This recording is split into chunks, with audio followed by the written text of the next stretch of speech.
त्रिकुटा पहाड़ जमीन से बहुत ऊंचे उठे हुए हैं। उनकी चोटियां अक्सर धुंध में छिपी रहती हैं, मानो स्वर्ग को छूने की कोशिश कर रही हों। उनके चारों ओर प्राचीन रहस्य का आभास है, जो भक्ति और दिव्य उपस्थिति की कहानियां सुनाता है। आस्था आसमान से कहां मिलती है? इसका जवाब इन्हीं पहाड़ों में है। पहाड़ों की रानी वैष्णो देवी के पूजनीय धाम में एक पवित्र गुफा में स्थित वैष्णो देवी का मंदिर हर साल लाखों भक्तों को अपनी ओर आकर्षित करता है और इसे भारत के सबसे पूजनीय तीर्थ स्थलों में से एक बनाता है। यह इतिहास और पौराणिक कथाओं के माध्यम से, चुनौतीपूर्ण चढ़ाई और आध्यात्मिक जागृति के माध्यम से एक यात्रा है। आइए हम वैष्णो देवी की कथा और तीर्थ यात्रा का पता लगाएं। बहुत समय पहले त्रेता युग में वैष्णवी नाम की एक भक्त महिला रहती थी। उसका हृदय भगवान विष्णु के प्रति भक्ति से भरा हुआ था। एक दिन उसका सामना स्वयं भगवान राम से हुआ, लेकिन उनकी असली पहचान से अनजान उसने अपनी तपस्या जारी रखी। उसकी लगन से प्रभावित होकर भगवान राम ने कलयुग में उससे विवाह करने के लिए वापस लौटने का वादा किया। साल सदियों में बदल गए और वैष्णवी की भक्ति और भी तीव्र हो गई। उसने सांसारिक सुखों का त्याग कर दिया और कठोर तपस्या में खुद को समर्पित कर दिया, जिससे उसे अपार आध्यात्मिक शक्ति प्राप्त हुई। हालांकि उसका रास्ता बिना बाधाओं के नहीं था। भैरवनाथ नाम का एक तांत्रिक वासना से ग्रस्त होकर वैष्णवी का लगातार पीछा करता रहा, उससे विवाह करने की इच्छा रखता रहा। अपनी सुरक्षा के लिए डरते हुए और अपनी भक्ति की रक्षा करने के लिए दृढ़ संकल्पित वैष्णवी त्रिकुटा पहाड़ों की ओर भाग गई। उनके सुरक्षात्मक आलिंगन में शरण मांगी। भैरवनाथ अपने जुनून से अंधा होकर उसके पीछे पीछे चला गया। अपनी यात्रा और लगातार पीछा से थकी हुई वैष्णवी ने आखिरकार एक गुफा में शरण ली। यहीं पहाड़ों के बीचों बीच उसका एक दिव्य परिवर्तन होना था। वैष्णो देवी की तीर्थ यात्रा आस्था की यात्रा है, जो शारीरिक और आध्यात्मिक रूप से कठिन है। यात्रा त्रिकुटा पहाड़ों की तलहटी में बसे कटरा शहर से शुरू होती है। इस पवित्र यात्रा को शुरू करने से पहले तीर्थ यात्रियों को एक यात्रा पर्ची प्राप्त करनी होगी, एक परमिट जो भक्तों के प्रवाह को नियंत्रित करता है और कठिन रास्ते पर उनकी सुरक्षा सुनिश्चित करता है। कटरा से तीर्थ यात्री चढ़ाई के विभिन्न तरीकों में से चुन सकते हैं। पारंपरिक मार्ग में 13 किलोमीटर की कठिन चढ़ाई शामिल है, जबकि अन्य लोग टट्टू कुलियों द्वारा ढोए जाने वाले पालकी या यहां तक कि एक तेज यद्यपि कम आकर्षक अनुभव के लिए हेलीकॉप्टर की सवारी का विकल्प चुनते हैं। हर कदम के साथ हवा ठंडी होती जाती है, क्योंकि पहाड़ बड़े होते जाते हैं। उनकी उपस्थिति भयावह और विस्मयकारी दोनों है। यह रास्ता जलपान और धार्मिक सामग्री बेचने वाले स्टॉलों से भरा हुआ है। उनके चटख रंग ऊबड़ खाबड़ परिदृश्य के बिल्कुल विपरीत हैं। जय माता दी के जयकारे हवा में गूंजते हैं, जो इन तीर्थ यात्रियों को एक साथ जोड़ने वाले साझा उद्देश्य की निरंतर याद दिलाते हैं। कठिन चढ़ाई के आधे रास्ते में अर्धकुंवारी है, एक पवित्र गुफा जिसके बारे में माना जाता है कि यह वही जगह है जहां वैष्णवी भैरव नाथ से भागते समय 9 महीने तक विश्राम किया था। तीर्थयात्री अक्सर यहां रुकते हैं, प्रार्थना करते हैं और अपनी चढ़ाई जारी रखने से पहले देवी का आशीर्वाद मांगते हैं। अंत में घंटों की कठिन चढ़ाई के बाद गंतव्य दिखाई देता है, वैष्णो देवी की पवित्र गुफा।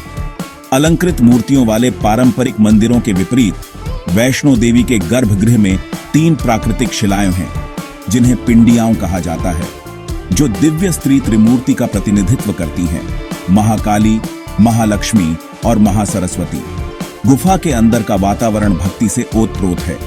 भावुक तीर्थयात्री प्रार्थना करते हैं और देवी का आशीर्वाद मांगते हैं।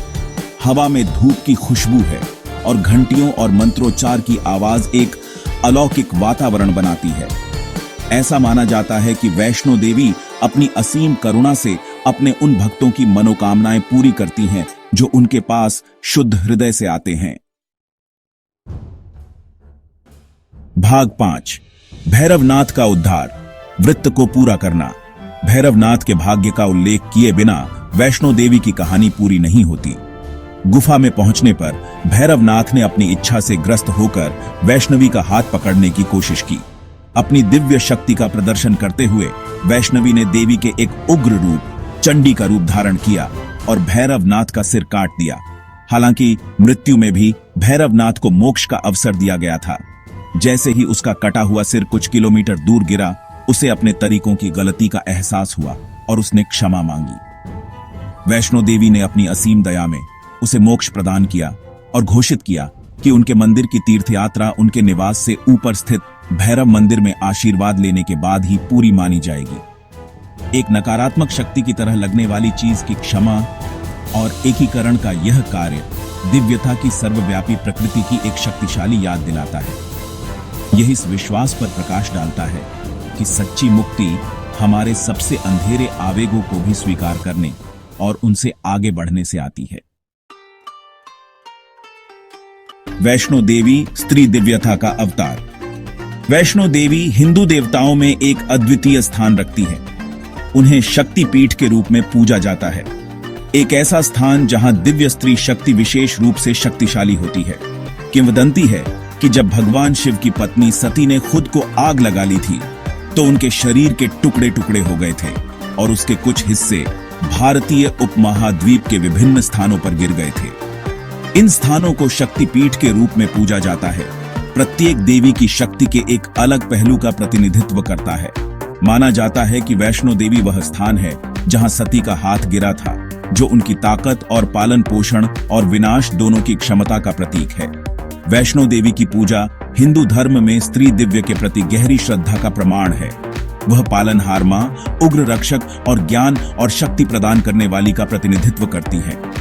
उसकी कहानी हमें याद दिलाती है कि सच्ची शक्ति हमारी मर्दाना और स्त्री दोनों ऊर्जाओं को अपनाने में है, अपने भीतर सामंजस्य बिठाने में है।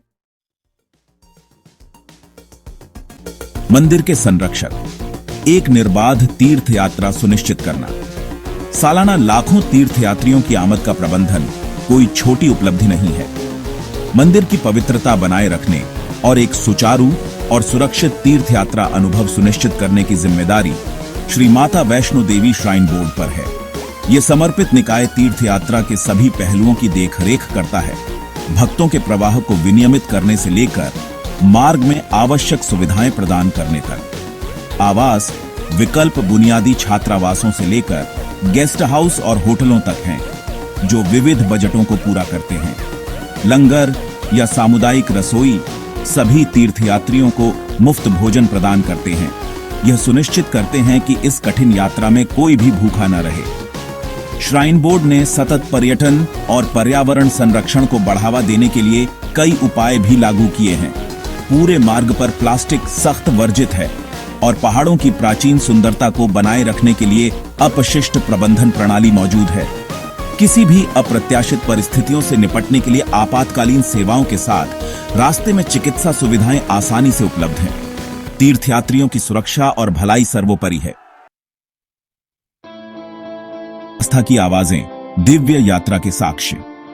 अनगिनत भक्तों के लिए वैष्णो देवी की तीर्थयात्रा जीवन बदलने वाला अनुभव है। कई लोग अपनी प्रार्थनाओं के उत्तर मिलने, देवी की गोद में सांत्वना पाने और शांति और परमात्मा के साथ संबंध की गहरी अनुभूति का अनुभव करने की कहानियां साझा करते हैं।